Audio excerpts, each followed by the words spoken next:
ये कौन सी बात हो गई कि भोजपुरी में ना बोले, अवधी में ना बोले, इसका विरोध नहीं, विरोध अंग्रेजी का, हिंदी में ना बोले और उर्दू क्या वकालत कर रहे हैं।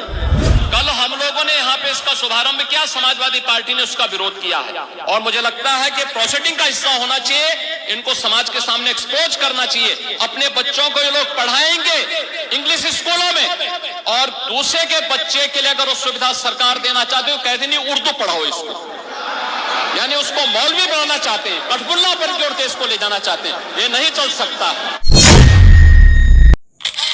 उत्तर प्रदेश की विभिन्न बोलियों को, भोजपुरी, अवधी, ब्रज और बुंदेलखंडी को इस सदन में सम्मान मिल रहा है और हमारी सरकार तो इन सब के लिए एक एकेडमी का भी गठन, अलग अलग एकेडमी के गठन की कार्रवाई को भी आगे बढ़ा रही है। ये सभी हिंदी की उपभाषाएं हैं, यानी हिंदी की बेटियां हैं। भाषा की समृद्धि के आधार है और हमें इसका स्वागत करना चाहिए। ये सदन साहित्य केवल विशुद्ध साहित्यिक और व्याकरण से के विद्वानों की नहीं है,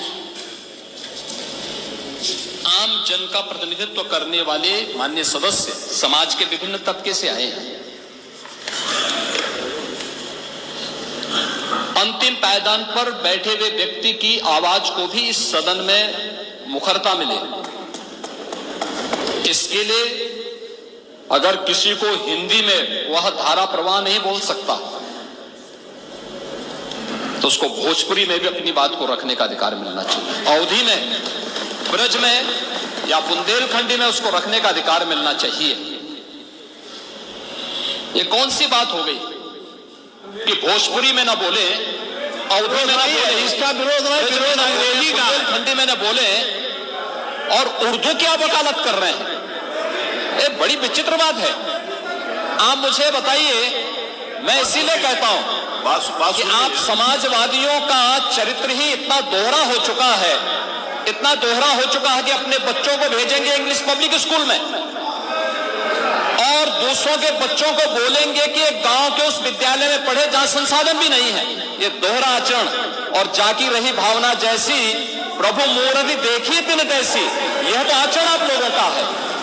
इसीलिए आपने कल भी भोजपुरी का विरोध किया, अवधी का विरोध किया, बुंदेलखंडी का विरोध किया और आप लोग अपने दैनिक जागरण में, दैनिक जीवन में इस प्रकार के आचरण के आदी हो चुके हैं और इसलिए अध्यक्ष जी इसका अभिनंदन हम लोग करते हैं और इन बोलियों को सम्मान मिलना चाहिए। इनके संरक्षण के लिए ही हमारी सरकार भोजपुरी एकेडमी का गठन कर रही है, अवधी एकेडमी का गठन कर रही है संत तुलसीदास जी के नाम पर। इसी के आधार पर ब्रज भाषा इतनी समृद्ध भाषा है, सूरदास जी ने अपनी सभी रचनाएं उसी भाषा में दी हैं।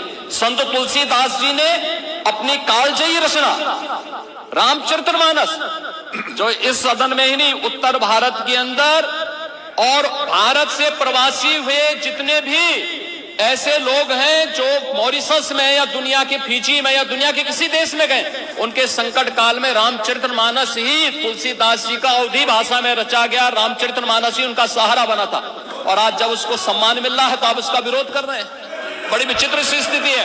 आप हर अच्छे कार्य का समाज, आज के यही ढोंग है आप लोगों का, यही ढोंग है। हर अच्छे कार्य का आप विरोध करेंगे, हर अच्छे कार्य का आप विरोध करेंगे, हर अच्छा कार्य जो प्रदेश के हित में है, देश के हित में है, आप उसका विरोध करेंगे और मुझे लगता है इस प्रकार के विरोध की निंदा होनी चाहिए और हम इसका समर्थन करते हैं जो उत्तर प्रदेश की बोलियों को सम्मान मिल रहा है। मैं आपका धन्यवाद करूंगा और विधानसभा सचिवालय को इस बात के लिए धन्यवाद दूंगा।